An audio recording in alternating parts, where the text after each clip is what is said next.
খুব কষ্ট ভাই, এটা যাবার গেলে গাড়ির ক্ষতি, নিজেকেও ক্ষতি হয়, গাড়ি উঠে না, ডাবেন দে, খুব কষ্ট। মালামাল নিয়ে গেলে পাশে দুজন দাহা না দিলে আর গাড়ি উঠান যায় না, 2-3 জন দাহা দেন নাকি, তারপরে সেনে এই গাড়ির মাল উঠে। রাস্তা তো এটা করে, মনে করুন যে একটু ভাঙে, হ্যাঁ ওর আগে রাস্তা করে না, তো ভালালে যদি রাস্তা করতো তাহলে আর এবারে ভাঙতো না। এটা তো পয়লাই কামটা করছাল খারাপ। এই যে তিনটা ভাঙ্গা হোক গাড়ি, কত গাড়ি পল্টি খাইতেছে। বাসাল থানা গ্রাম হলে ফুলকি দক্ষিণ পাড়া জামু সামনে যে আড়াই ভাড়া, তাতে রাস্তা তো খুবই খারাপ। এই খারাপের জন্য আমাকে খুব ডিস্টার্ব হয়েছে, খুব কষ্ট হইতেছে আমাকে যাওয়াটা। বুঝলেন কি, আমরা হুন্ডা নিয়ে যাবার নিচ্ছি, খুব কষ্ট হইতেছে আমাকে, বুঝলেন না। হ্যাঁ, তারপরে যেমন ডাইমা যাবার লাগতেছে আর কি। হ্যাঁ ভাই, প্রচুর রিক্স, রাস্তা অনেক জায়গায় খারাপ হয়ে গেছে। আমি থেকে আইলাম, পুরাটা রাস্তায় আঙ্গারগাঁ থেকে আসলাম, পুরাটা রাস্তায় খুব খারাপ অবস্থা, খুব কষ্ট হয়। পেসেন্টার নামাই দেওয়া পার করার নাকি গাড়ি, এই যে সামনে আরো খুব ভয়াবহ। এই জায়গায় অনেক সমস্যা হয়, অটো তো প্রতিনিয়ত উল্টা জায়গা।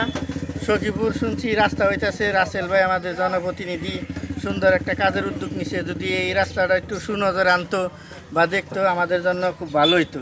এই রাস্তাটা দ্রুত মেরামত করা প্রয়োজন বলে আমি মনে করি। আমি না, সবাই এদেশে লক্ষ লক্ষ মানুষ যাতায়াত করে সখীপুর মামিসিং বালুকার রাস্তাটা আর কি। এই রাস্তাটা দ্রুত মেরামত হওয়া প্রয়োজন।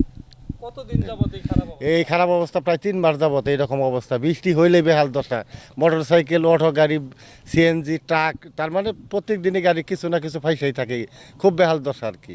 আমরা তো বুঝতেছি না, কিছুই হচ্ছে না। তার মানে এইরকম খারাপ ইতিপূর্বে আর কোনো দিন হয় না, এই প্রথম দেখলাম যে এতটা খারাপ হয়েছে।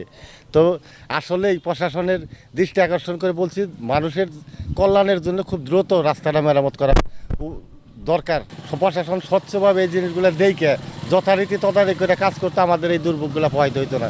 গ্রামের মানুষ আমরা খুব কষ্টে দুর্ভোগের মধ্যে আমরা বসবাস করি, যাতায়াত করি, এটাই আমাদের খুব অসুবিধা। ওটা তো ওরা আসলেই জানতে পারবো, তাই না? শোনো, টাকা তো চাইছে, 10,000 টাকার শর্ট আছে, বুঝছো? ধন্যবাদ। কত টাকা শর্ট পড়ছে সেটা বল। 10,000 টাকাই শর্ট আছে। আচ্ছা, সেটা মাথা ছুঁয়ে বলো। মাথা কি হবে? কি হলো, চুপ করে আসছো কেন? ভণ্ডামি, টাউটামি, জায়গা পাও না তুমি? তুমি কি জীবনে ভালো হবে না? শোনো, ভন্ড আর টাউট বলবা না, আমার ইগোতে লাগে। তুমি ওইটাই, ঠিক আছে ভণ্ডামি টাউটামি মানুষ করে, কিন্তু গার্লফ্রেন্ডের সাথেও এটা কোনো কথা? দেখো মিমি, আমি আগের থেকে অনেক লক্ষ্য হয়ে গেছি, ভালো হয়ে গেছি। পুরোপুরি হইতে পারি নাই, অর্ধেক ভালো তো 50% ভালো হয়ে গেছে। আগে যদি হইতো আমি তোমার থেকে 20,000 টাকা চাইতাম। এই চুপ।